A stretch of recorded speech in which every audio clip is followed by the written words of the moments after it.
Greetings. This is Now TV, Diplomatic Corner.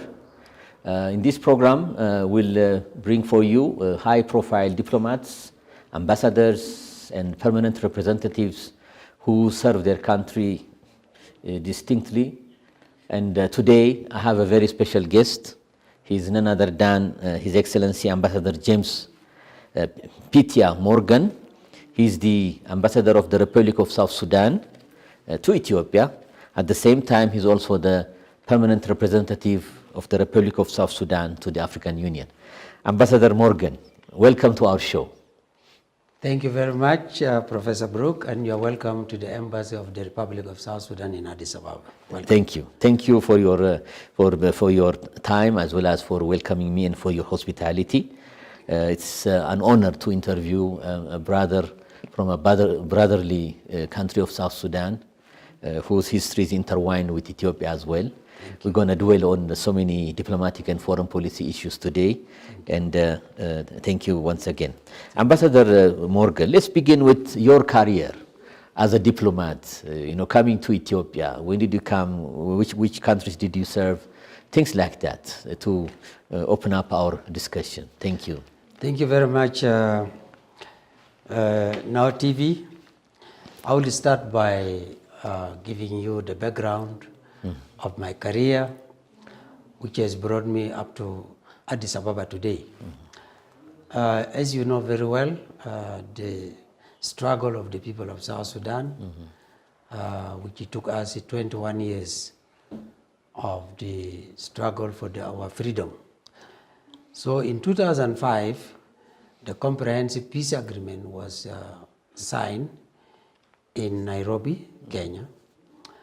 And then right after that, the founder of the SPLA, late Dr. John Garang de Mabior, was sworn in as the first vice president of Sudan, because the Comprehensive Peace Agreement was giving us an interim period of 6 years.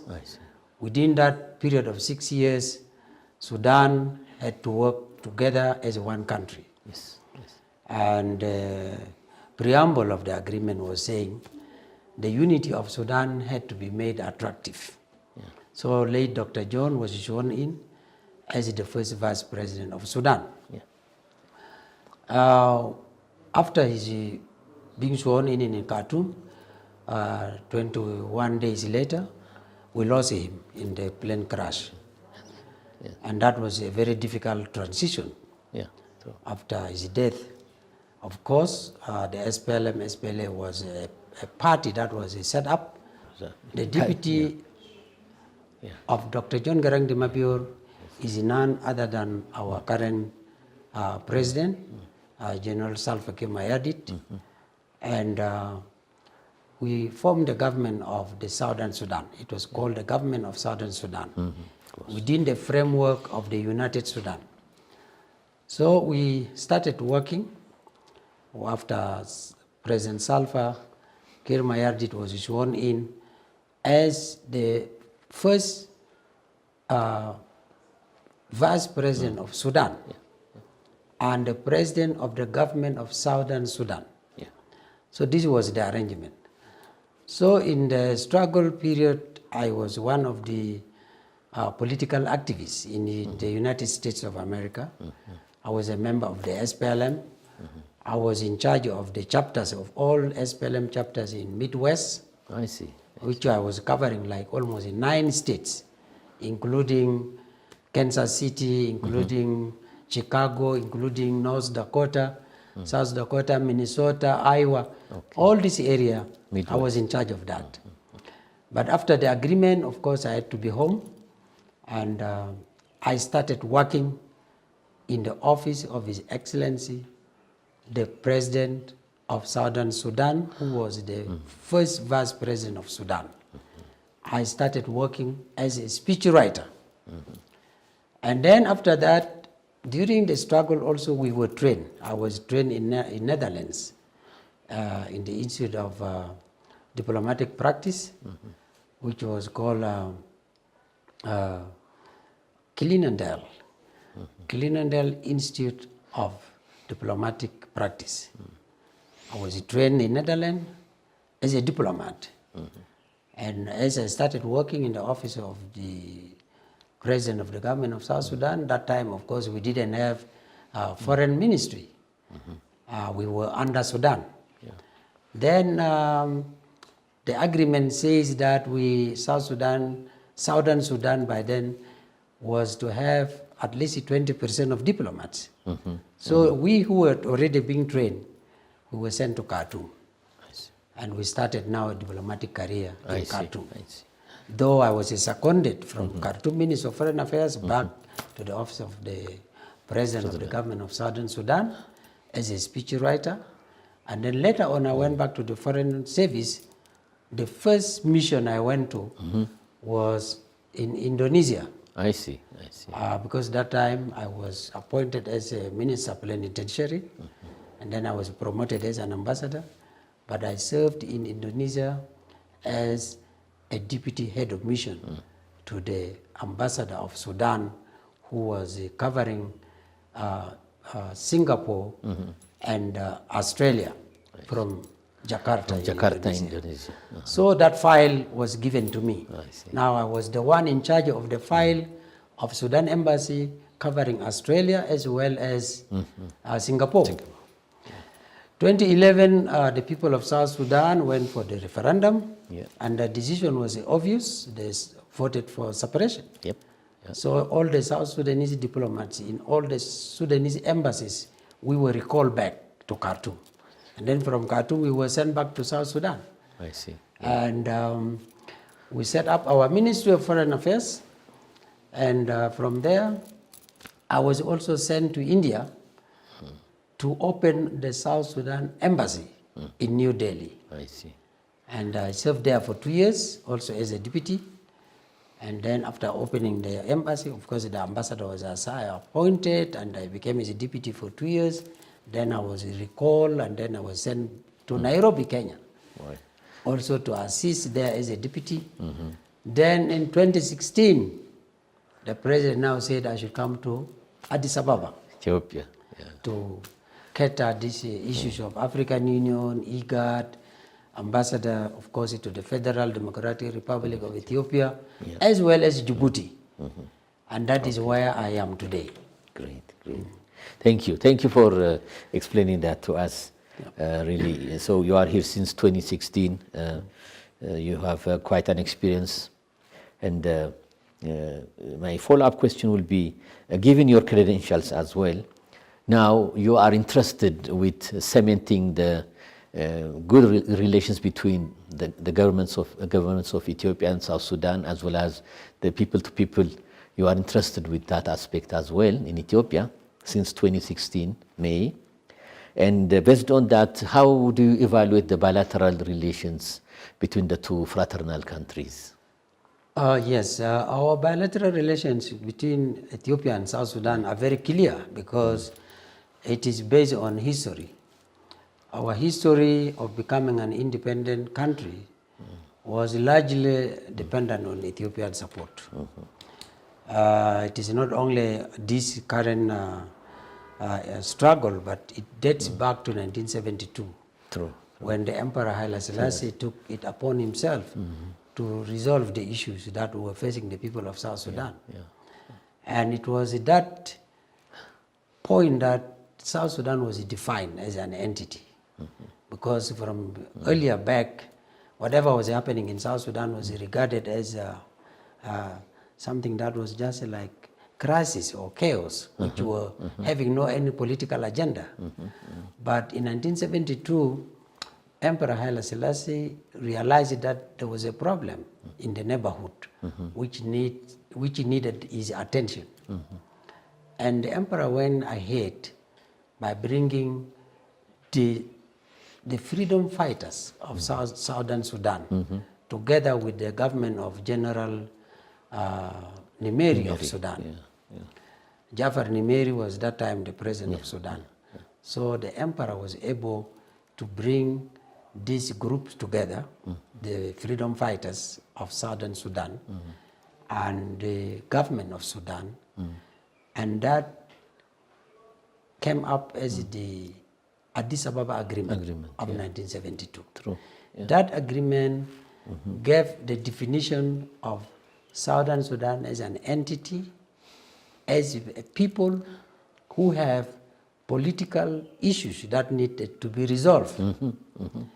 And that gave us now to be known by the world that there was a problem in Sudan, and the people of Southern Sudan had grievances. There were so many grievances. There were religious grievances, political grievances, economic grievances, social grievances, and everything, because there was a lot of marginalization in the name of so many things. So that gave us the way forward. After the Addis Ababa Agreement, the whole world now knew what Southern Sudan was. And that paved the way to our second struggle, which I believe will come up in your next question. So let me leave it there. Thank you. The Anyanya 1 and Anyanya 2 movements. Yes. There is a whole lot of history. Correct. You know, the father of the nation, His Excellency John Garang, and there is a long road to struggle. Continuing on bilateral, if you could, elaborate regarding economic relations with Ethiopia, political relations, diplomatic relations, cultural, people-to-people relations, that all fall under the umbrella of bilateral relations. Correct. So all based on the background of the history that I've just related, South Sudan automatically, in its second struggle, which came after the emperor was no longer there, we also received a lot of support from Ethiopia through its military government. And then after also the Ethiopian people decided to depose the military government, but the Ethiopian people did not depose us because they consider us their brothers.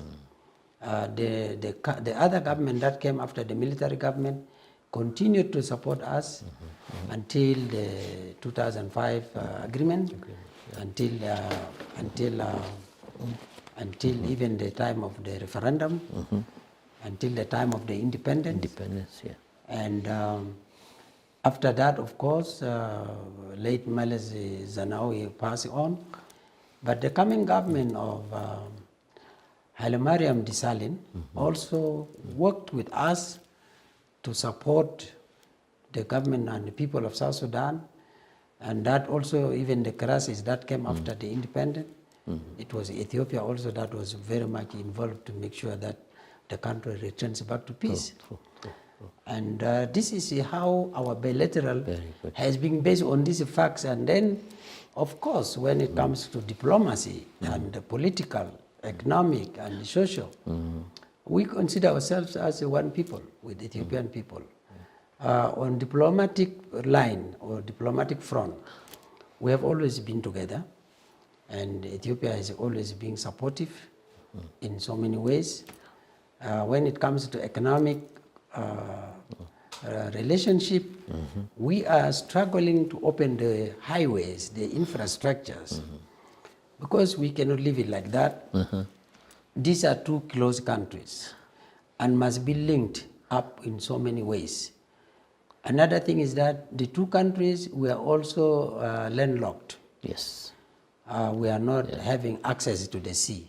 So we find ourselves being in this situation, so we need to open up the highways. Very true. We need, even in future, we need to build railway lines between Juba and Addis Ababa.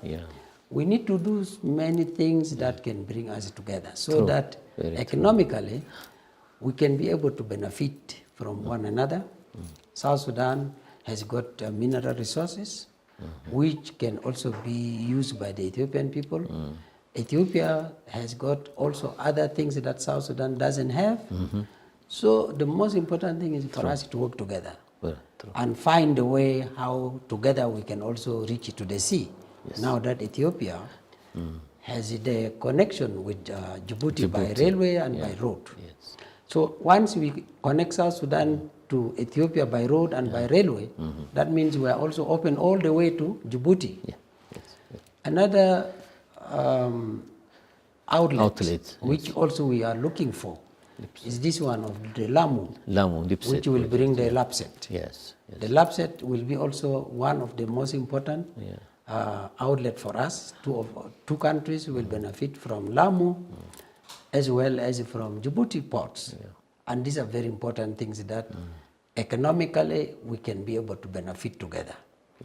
Socially, South Sudanese and Ethiopians are always intertwined. We are, in most ways, we are connected.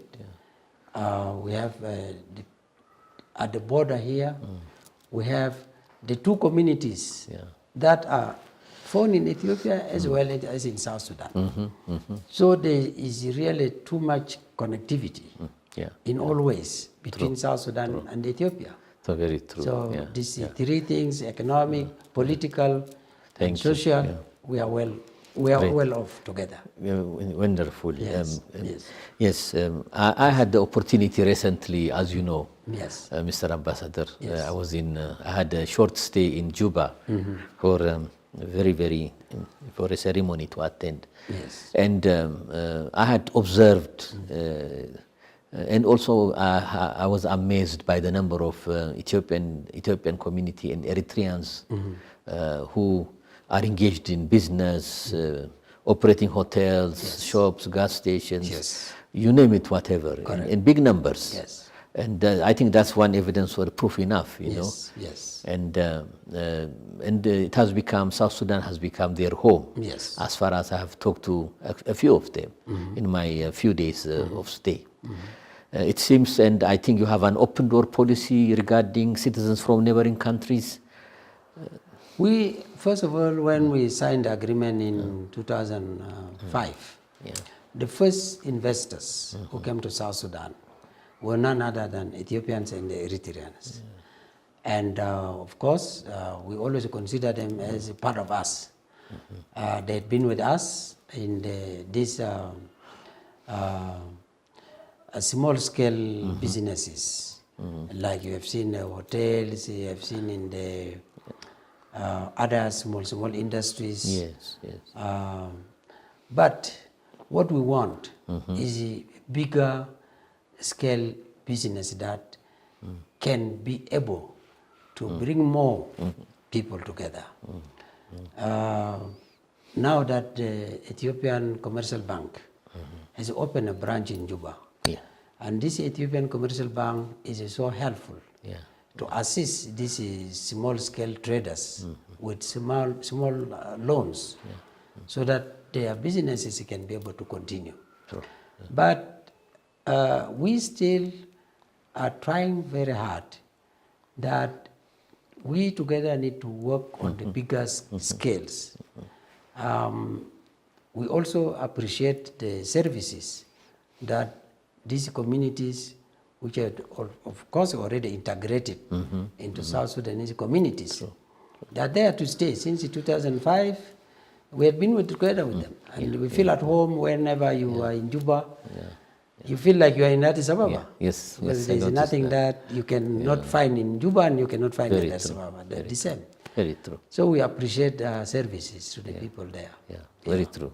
I'm amazed. And also Ethiopian Airlines really serves also as your nation's nexus carrier, or contact carrier. Why not? We'll move to regional integration, IGAD and others after a few minutes, but for now, really the human-to-human relations is well explained. Economic relations is well explained. If I could just get back to the economic, like say, landlocked countries, Ethiopia and Sudan, South Sudan, and there are options. One would be, to continue like Ethiopia with Djibouti. The other will be Lamu, as you have explained. Ethiopia has a stake in that, a big interest for the southern part of Ethiopia as well. And how about Port Sudan? Because I know that I'm coming to the oil as a resource.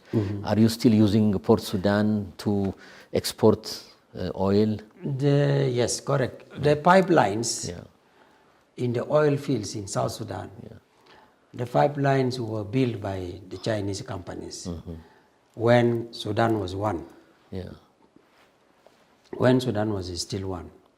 So we still continue to use the pipelines, but we felt that, or we feel that also there should be some other alternatives.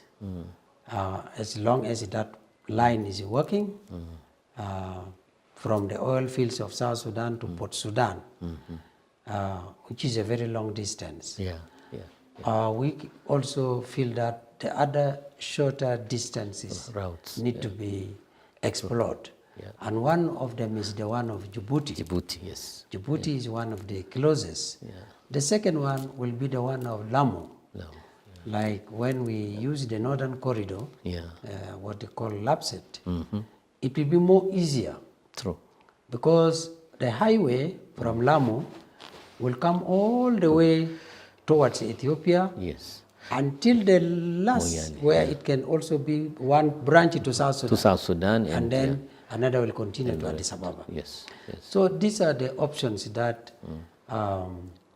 the two countries, South Sudan and Ethiopia, we have a very big interest to see into that this project materializes. And once it materializes, it can enhance a lot of economic development for the two countries. True. Our landlockedness can become a prosperity for us. Blessing. If we can do that, yes, it can be a blessing to us.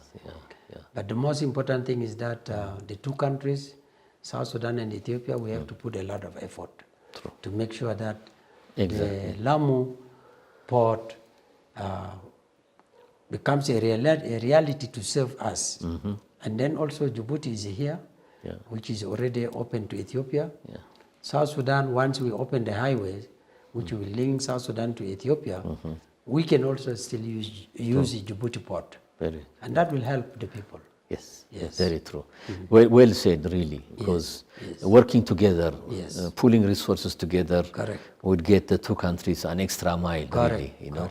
In that respect, there is a communality, there is a certain mutual interest of both countries and the societies. And Mr. Ambassador, talking about oil, your country is blessed with having oil. That itself is, important raw material.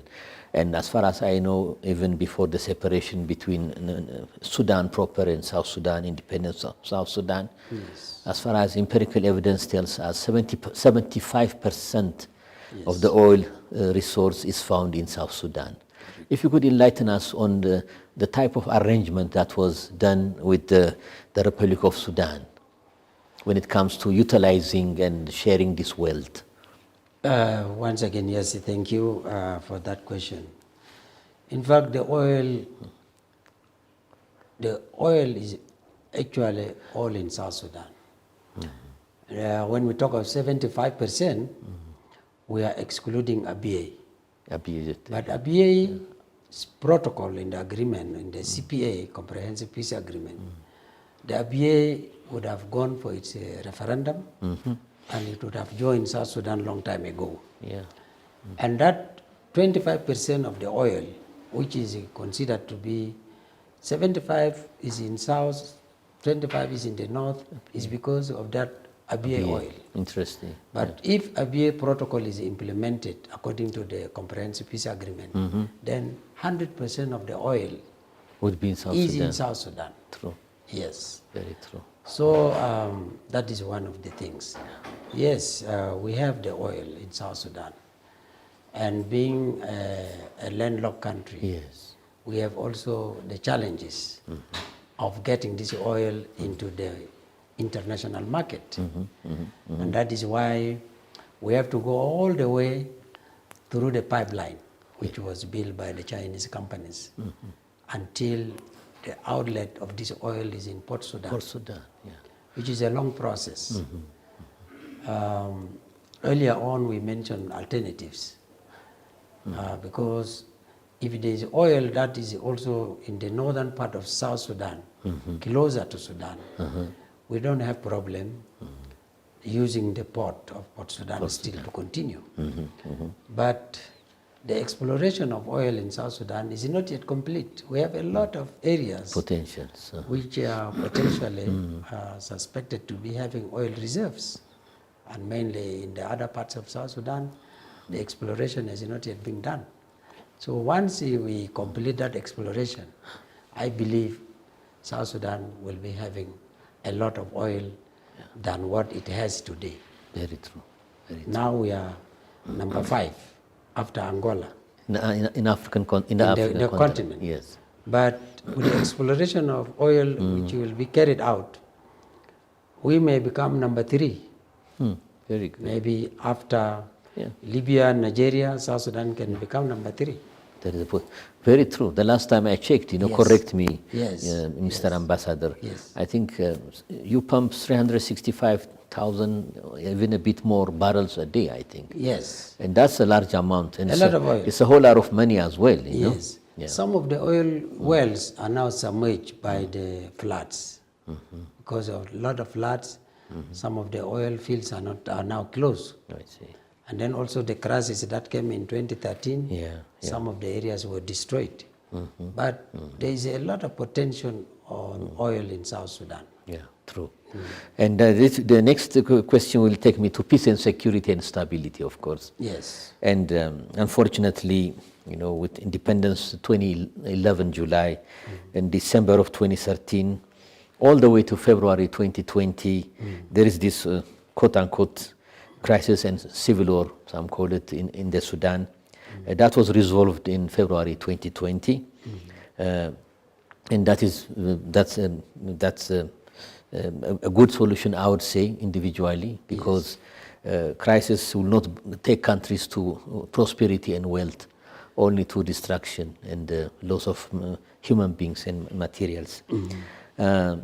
In this, could you say a few words on the agreement of the National Unity Government that was established in February 2020? Correct.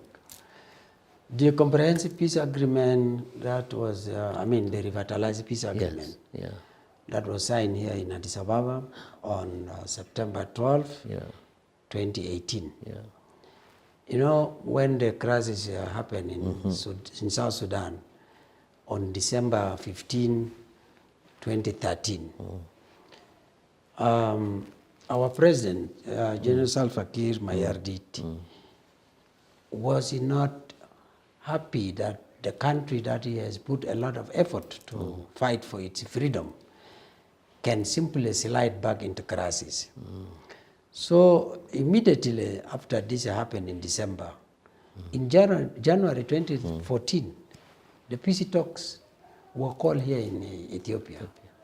And the president immediately positively responded that it was very important that this issue, this crisis, need to be resolved, because there was no need for it.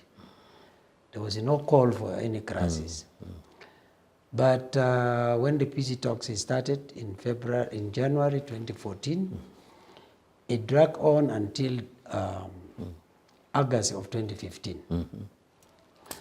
The agreement was signed here also in Addis Ababa, and President Salva Kiir Mayardit said, let the peace agreement, because he wanted to tell the people of South Sudan what he was signing. He went back to Juba, informed the public that this is the agreement that is going to be signed. So his colleagues from the East Africa, Uganda, Kenya, Ethiopia itself, they came to Juba.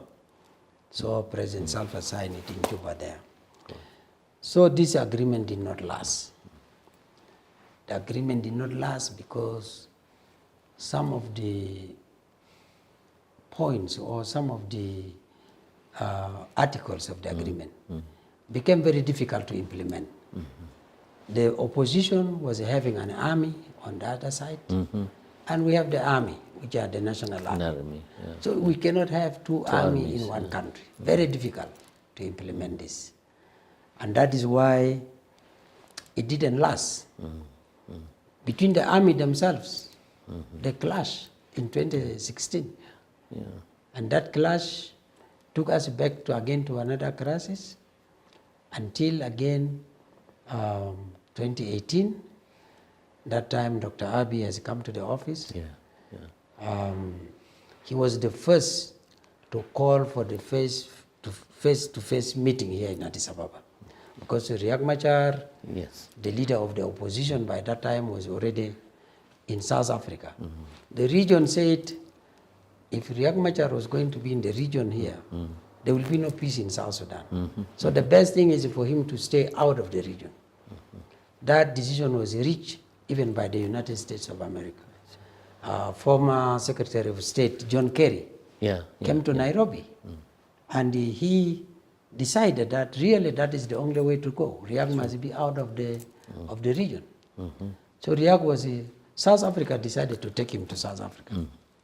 But when Dr. Abiy came to the office, Dr. Abiy said the only way out was to bring the two leaders together, the opposition leader and our president. So Riek Machar was brought from South Africa here to Addis Ababa. True, I remember. Yeah. It was a night, that time we met in the palace at night. Yeah. And that was the first beginning of now, the beginning of the process of the peace talks until September 12th, we were able to sign what is being implemented now. Very true. Though the talks were taken to Khartoum, but the initiative was from Dr. Abiy. Very good. To give chance for the people of who were once one country to talk frankly among themselves. Yeah. And that place which was suitable for those talks should be Sudan itself. True. So the former president of Sudan, Omar al-Bashir, also appreciated that. He welcomed it and he hosted the talks. And the talks continued in Khartoum, and then we said, well, the talks were just brought to Khartoum, but the signing should be done in Addis Ababa, which was done. Yeah. The signing was done here. Wonderful. And that is what we are implementing now.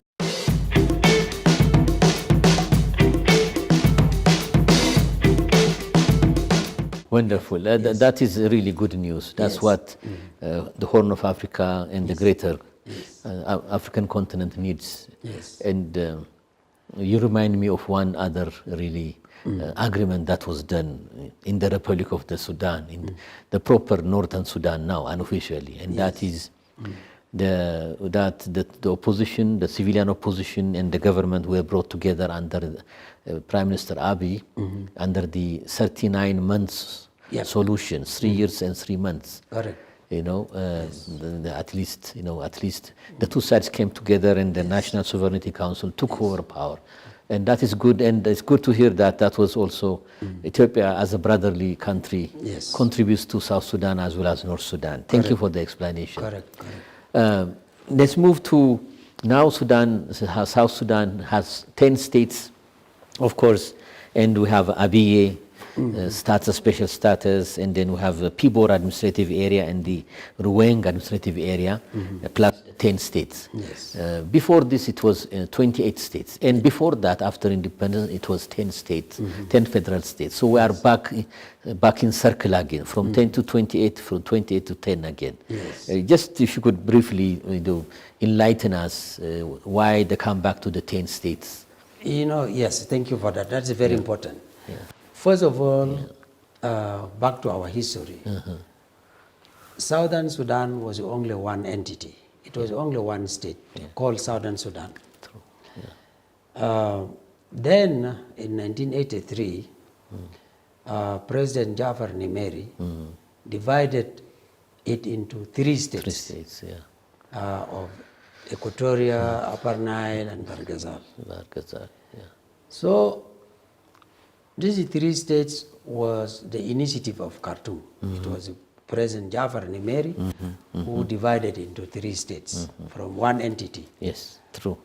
And then in 1983, when the second struggle for independence started, that time when al-Bashir came to power, Bashir divided Southern Sudan into 10 states. I see. Yeah. So the 10 states were not really the initiative of South Sudanese. I see. The three states were not the initiative of South Sudanese. I see. But we were of belief that one time when we become an independent country, we will divide the states according to what the people want. Because dividing of the states is based on the developmental objectives. It is not of dividing the country. This was just for bringing services closer to the people. True. So there are many people who are very far away from Juba and where the center is. So if we can have them having their own administrative affairs being solved just closer to them, it was the best way to go. So the issue of 10 states, 3 states, 1 state, these were all not the initiatives of South Sudanese people. But the initiative that the South Sudanese people wanted was that one of 28. When the 28 states were tested, the people say, oh, this is good. We also need some states. And then it went to 32. If I could just allow, if you indulge me to interrupt you, the 28 states have read research papers and the like and outputs. That the 28, they look like they follow ethnic patterns. Yes. Would that be correct or not correct? In fact, it was really not ethical. The 28 states, 28 states or 32 states. Plus 3, were made according to the former districts, under the British colonial rule. The British were able to make districts.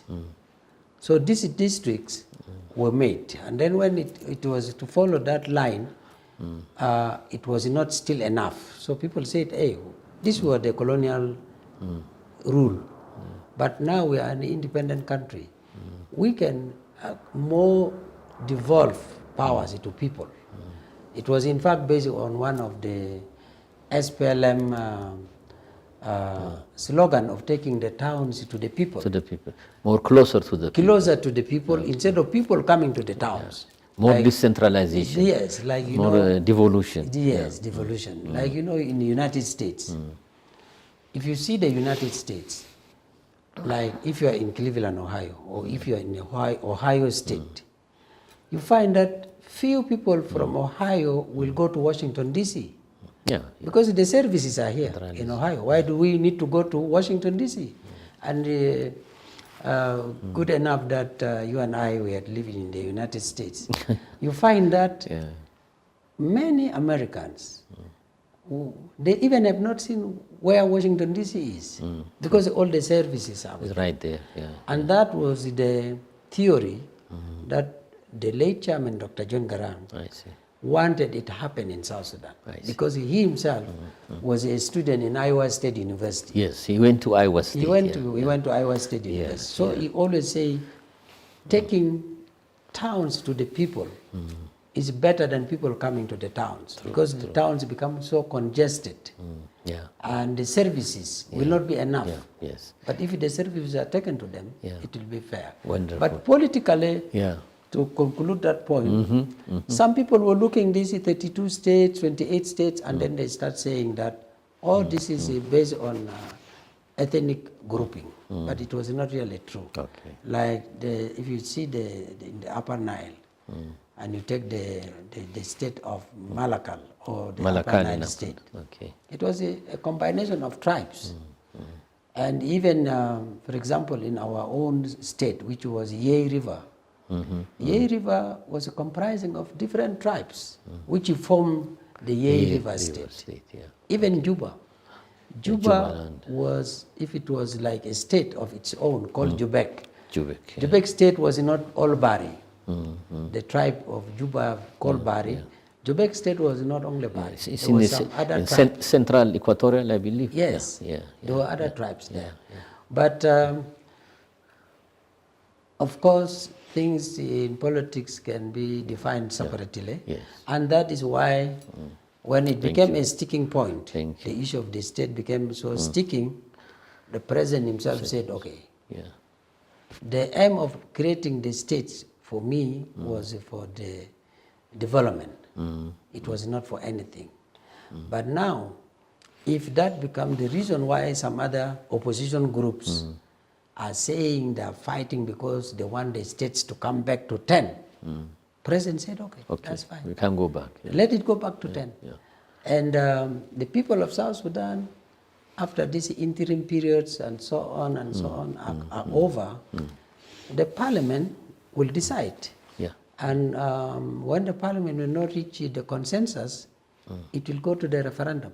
And the people of South Sudan will choose decide. how many states they want. So the president says no. If that becomes an issue, and people are fighting because of the number of the states, which is instead is aiming for the development, okay, let it go back to 10. Peacefully like that. Wonderful. Thank you for explaining that. Yes, yes. Now, let's continue on that because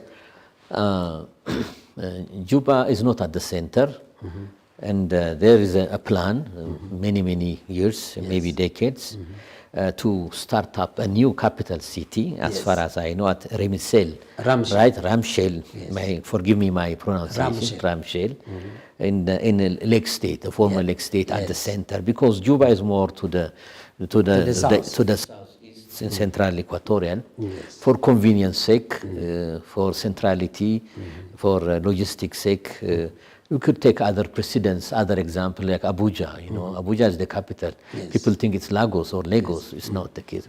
Or in Brazil, Brasilia, or in Australia, Canberra. You know, this federal seats or capital cities were developed out of literally from nothingness for the sake of convenience and logistics and everything. Correct. So how is your plan coming up then? To move the capital, to build a new capital and then move it from Juba to Ramshell. Yes. One thing also is very clear here. You know, the choice of Juba as the capital was a long time by the British or the colonial powers. And the colonial powers were seeing the proximity of Juba to the neighboring countries, given the fact that we are a landlocked country. These are the other issues that we also look at it. Juba is closer to Mombasa. It is, Juba is closer also to Kampala. Juba is also open to DRC Congo.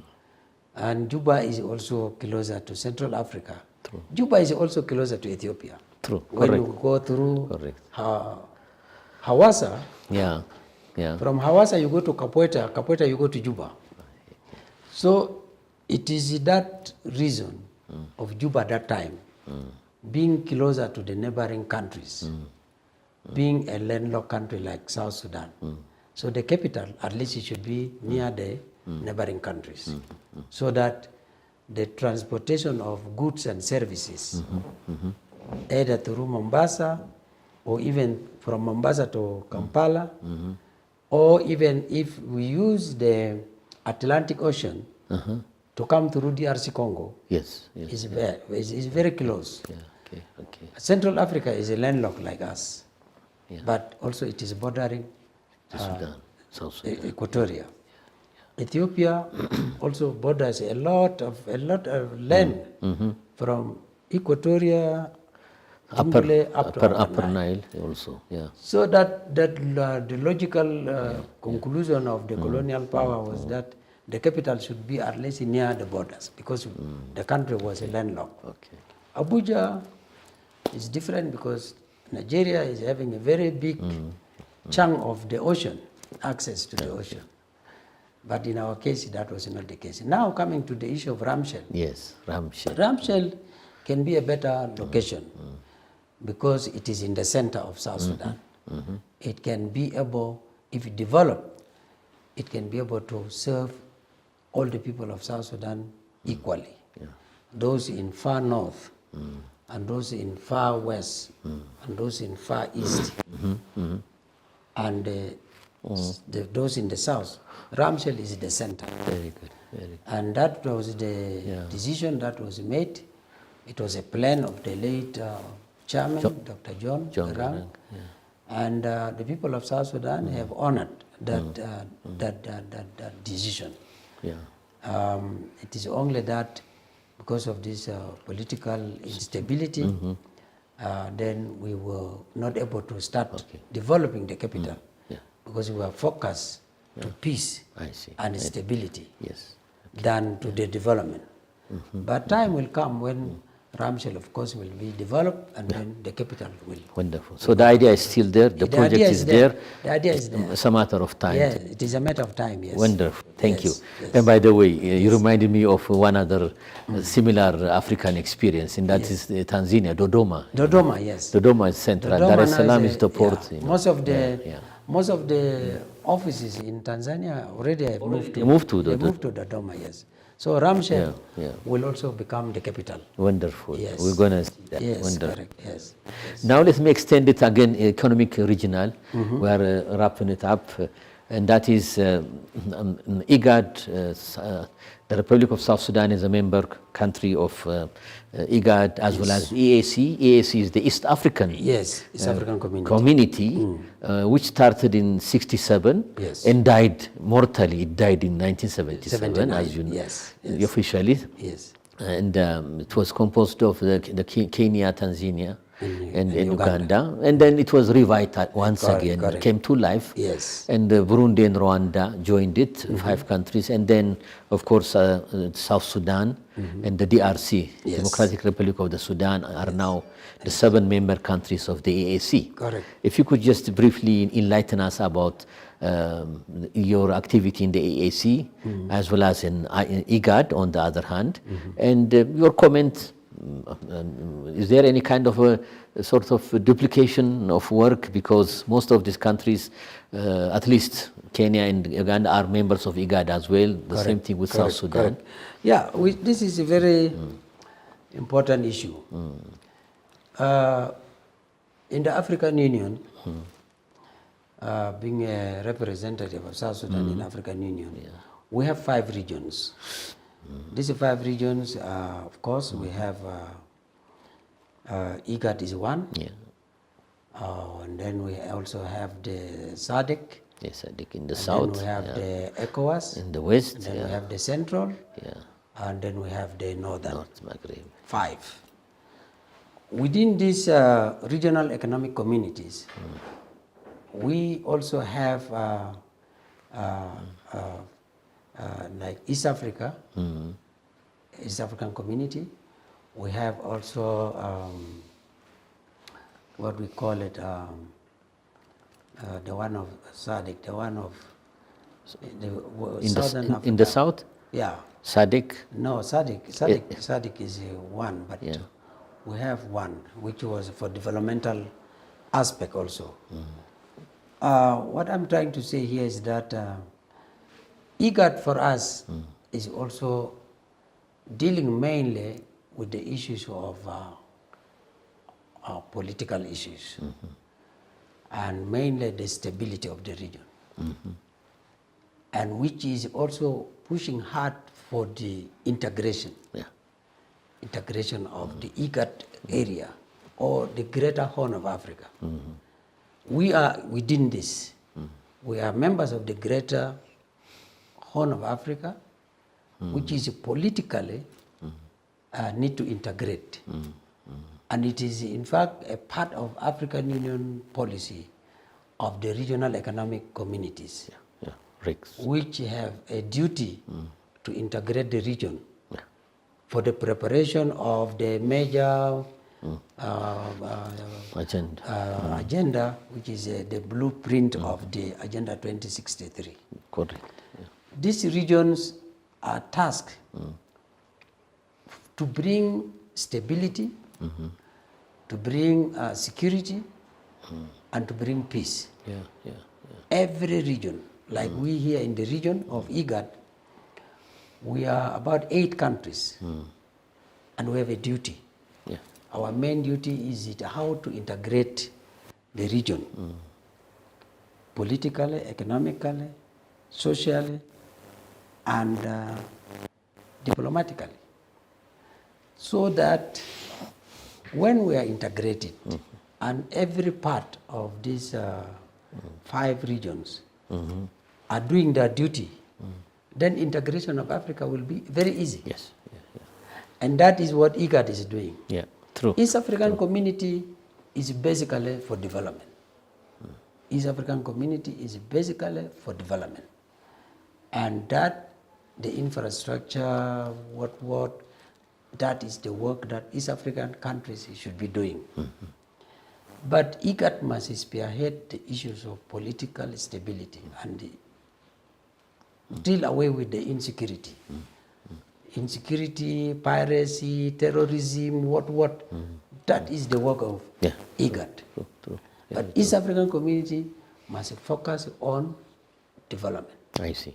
And that is it. That's the focus. There is no duplication. Okay. The lines are very clear. Okay. So that is why you find that some of the countries like Comoros, Seychelles, Mauritius, and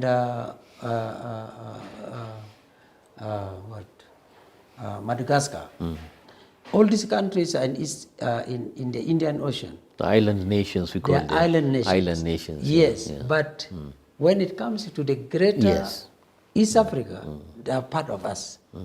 But when it comes to economic community, they belong to SADC. True. And the one, by the way, Your Excellency, we were looking for was COMESA, I think. It came back to me. Yeah, now. I mean COMESA. COMESA, I remember. COMESA, yes, I mean COMESA. Yes. Now they belong to COMESA. Yeah. They belong to COMESA because COMESA is for more the economic development. True. Here on us, East Africa is for economic development. But our main target on security, political, all our issues are being resolved in the forum of IGAD. Yes. Thank you.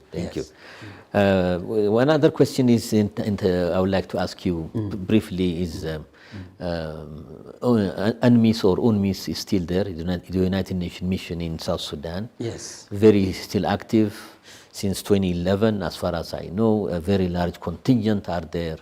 I think Rwanda is now #1 in troop contribution, I think, and then followed by India, Bangladesh, Nepal, Bangladesh, India, and Ethiopia is fourth. Yes. We have always a strong contingent of about 1,550, 1,600 troops. Yes. They are still serving. Yes. It's still ongoing. Any comments on that? When it's going to come to a close? Is the need is still there? Were defined based on the agreements that are in place, the agreements that are under implementation now. The implementation of these agreements will determine.